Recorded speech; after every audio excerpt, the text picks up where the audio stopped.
Boy, what? You're just a thief, huh? No, sir. Oh, you're not. Oh, you just had a couple bad slurs of judgment within 8 days or seven Ye- days, right? Yeah, I yes, get sir. it. This hearing starts like a routine plea, but within seconds, a pattern starts to emerge. Two retail fraud charges, two different thefts at the exact same store, just days apart. The defendant quickly pleads guilty. No hesitation, no argument. But here's the twist.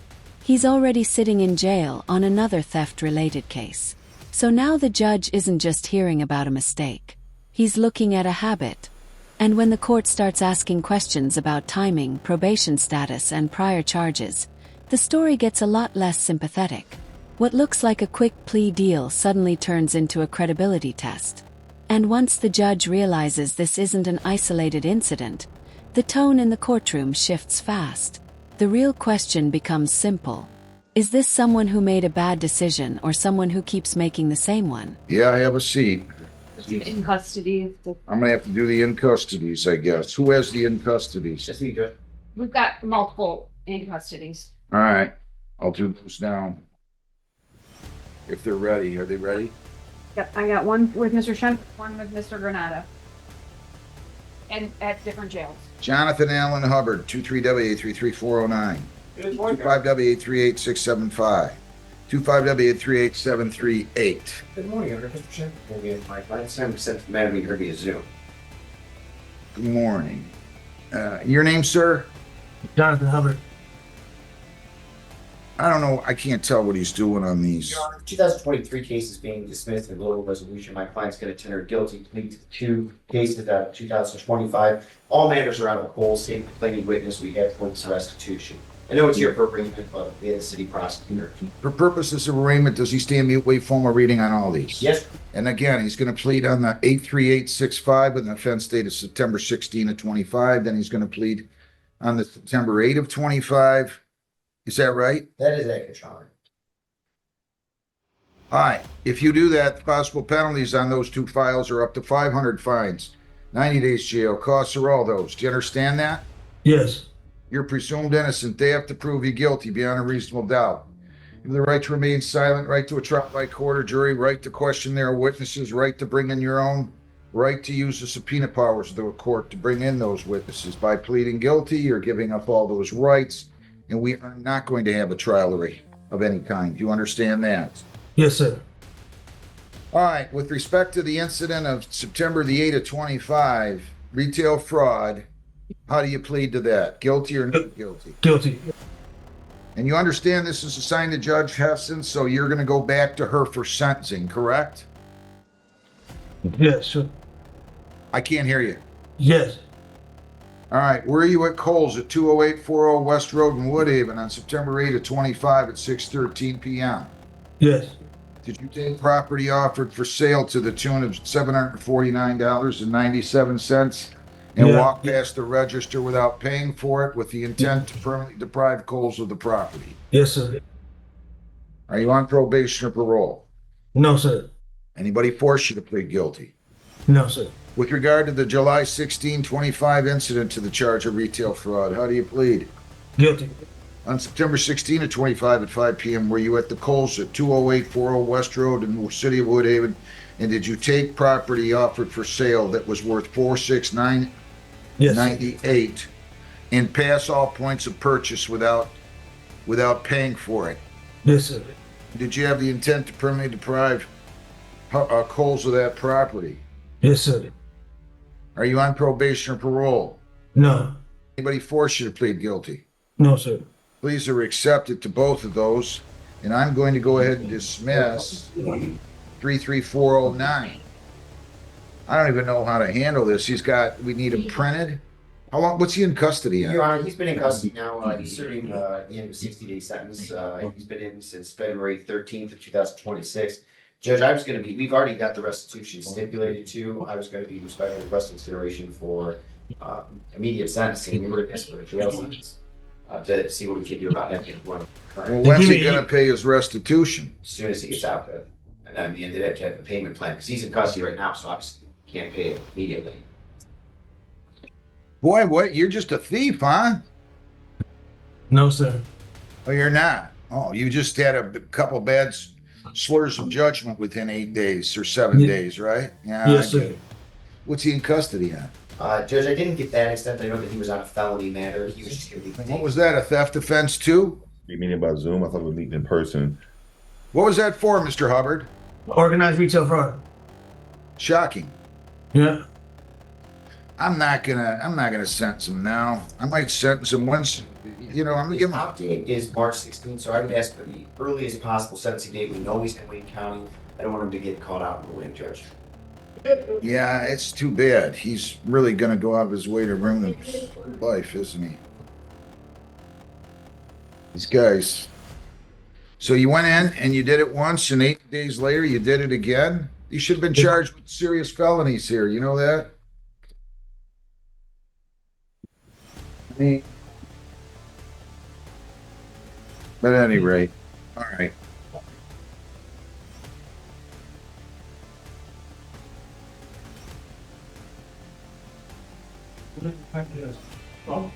What is? What do you think it is?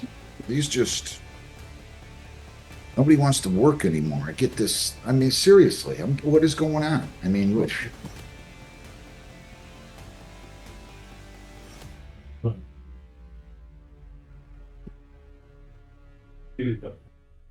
you're not to enter any Kohl's store. You're not to have any contact with prosecution witnesses. You're not going back to that property at 20840 West Road. You're not going back there. You cannot leave the state, cannot violate a law. You must appear in court as directed. I'm going to give him a personal bond. Don't plan on these running concurrent. You got it? The defendant pushes back. That's not what I was told. But the judge shuts it down instantly. In court, hallway promises don't decide the outcome. Sentencing is the judge's call, not part of any side deal. And in that moment, it's clear who really holds the authority. What? What? That's not what I was told. I don't care what you were told. I'll do what I want to do. Okay. Well, and Mr. Hubbard, I did indicate that it is within the discretion of the court, but requests can be made. But we did discuss that at length, but there's no discretion. No contact with prosecution witnesses. Give me a sentence date. I'm not going to order a pre-sentence on these. And you're gonna set the one in front of Judge Hess and Heather. That's 8738. So preferably we'll both be here at the same time. Right.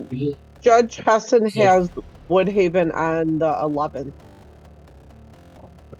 Should I sentence? Well, don't you want to do them okay, we'll do March 11th. At what time? We could do, I'm looking at her docket right now, Judge. 10:15. 10:15. And then how about mine? Yours will be the 18th. And we will do those at 10:15. Right. I'll get sentenced twice. Well, you got two different cases. So they're not a global resolution. I took the global resolution to mean that there's three different files, three different incident states. Going back to 23, they dismissed that one, and you were pleading on these two. I don't know what you mean by global resolution. I mean, I know what the term means, but I think you must understand it. Judge, just to clarify, it means that he had three separate cases and we worked with the prosecutor to be able to have a plea worked out for all three. I know. Which effectively, Joe, that was just clarification for Hubbard. I know. These guys all want to go out and commit 32 crimes and have them all run concurrent. And after a while, it gets a little tiring to hear. If there's a court case. Oh, you actually have a fourth case. Shame on me. I was just advised you have a fourth case. That's, It was scheduled at a different time. This one. We'll just schedule it on that future date. whatever the case. How old are you? 41. Wow. Can't be too fun living your life like this. You got a fourth one that they're going to schedule on one of the other days. I don't need a pre-sentence. I'm not ordering one for her. I'll take this and we'll go from there. By the end of the hearing, the situation is clear. A 21-year-old already dealing with multiple theft cases across different dates and locations. The judge doesn't rush to sentence, but the message is unmistakable. Repeated choices bring repeated consequences. Now the real question is simple. Does someone with this pattern deserve another chance, or a tougher wake-up call? Share your thoughts in the comments and subscribe for more real courtroom breakdowns. This was not somebody on a whim going in there and deciding I'm going to steal a pack of bubblegum. This was a 5-year felony that they somehow charged you only with a 90-day misdemeanor. Period. You need to work. You're not working. I mean, you tell me you got full-time employment, but you work in a barber shop where you make $100 a week. That can't be full-time. Unless you cut one hair and then sit there for 8 hours, and then come back the next day and cut one hair and sit there for 8 hours. That's not working. And this was, I didn't like the way this whole thing went down on this. I read this report. You guys were acting in concert with one another. There's no way I'm not placing you on probation. You cannot leave the state, 12 months probation. You cannot leave the state without the consent of the court or violate any law or ordinance. If you change your address, place of employment, or home telephone number, you must notify probation. You have to report as directed. If you're not to enter, some of these pens.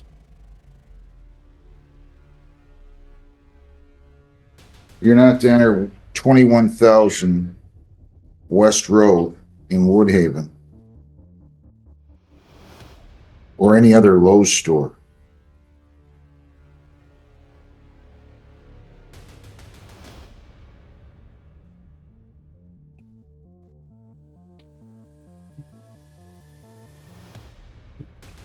And you're not to have any contact with employees of the Woodhaven Lowe's. No contact with employees of the Woodhaven Lowe's store.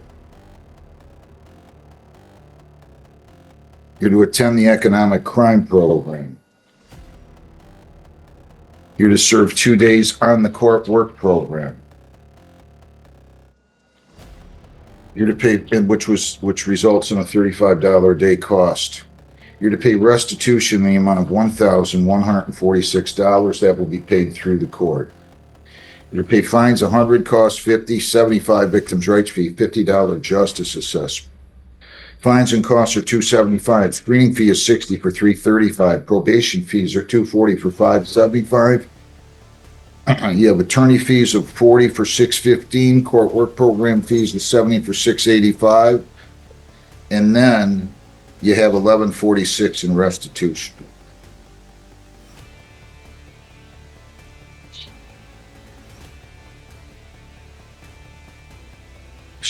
Total should be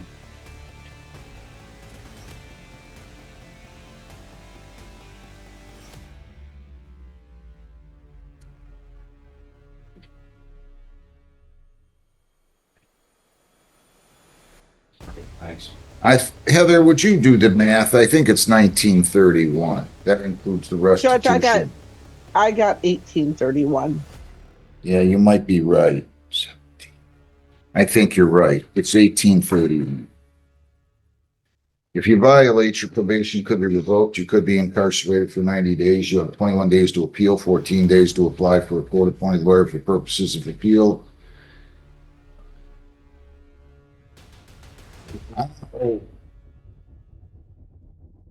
It's your life. Really? I mean, they only give us one of these things. You got 3 kids. You're on a bridge card benefits. You're not working enough. At some point, if you've been a barber for 10 years, I think it said, 10 years and you're in 100 a week, maybe it's time to find something else to do. That's just my opinion. Can you pay all of this today? No, Your Honor. We would ask the court if you could set up a payment plan with probation department. No, I'll set it up for him. Maybe eligible for early discharge if he's compliant, so he could get off in 6 months if everything's taken care of. Thank you, Judge. If he doesn't have any previous violations. You're going to tell me how much you can afford to pay, Mr. Robertson. I hope you came here with some money. I thought we talked about that. You owe this store a lot of money.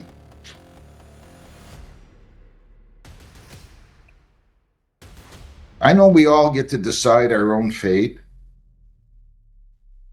You ever think about doing something else? Like, I don't care if it's a Burger King. I mean, you're gonna make $16 an hour. You work 40 hours there, you work 40 at McDonald's, you're making a good living. You put yourself in a bad position here. But I'm not making those wait too long for this money, so you gotta figure out something. If you think you're gonna tell me 20 a week or something, that's not gonna work. No, Your Honor, I believe that if you divide the amount into 6 months, that he will have that paid off in 6 months. For whatever that, I don't think he will. How can he? but he wants to get off. He's making. All right. So you think he could pay $150 bi-weekly? Yes, How much do you have today?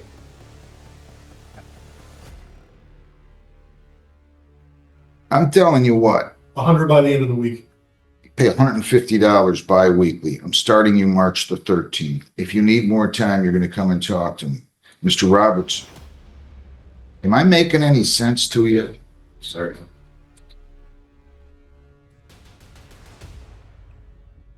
I hope so. I mean, you're going to be 36 years old or 35 years old, right? Yes, sir.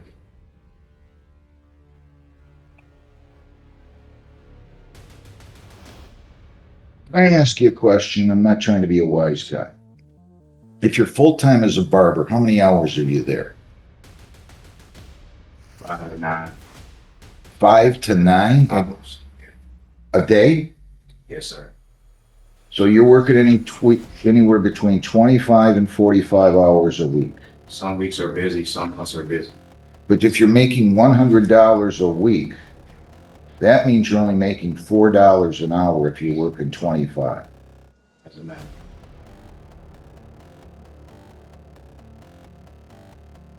What to tell you, son? Again, Mr. Robertson is, I have a feeling you're up to this. This was a sophisticated operation. I try never to get involved in what they do. It's their business. This should never been charged as a 90-day misdemeanor. Never. Your Honor, if I may, regarding his income, he is trying to find other shifts at other shops in this community. Yeah, I mean, he should have been doing that years ago. I'm not trying to be it's his life. He's also, told me that he's going to be getting engaged in skilled trades. So to enter, he has his high school diploma from Oak Park, and he's going to be enrolling in Wayne County Community College to get a ball rolling as far as That's skilled good. trades. That's good. Perfect. But time's rolling on you. You know what I mean? Good luck. You'll meet with probation. Thank you.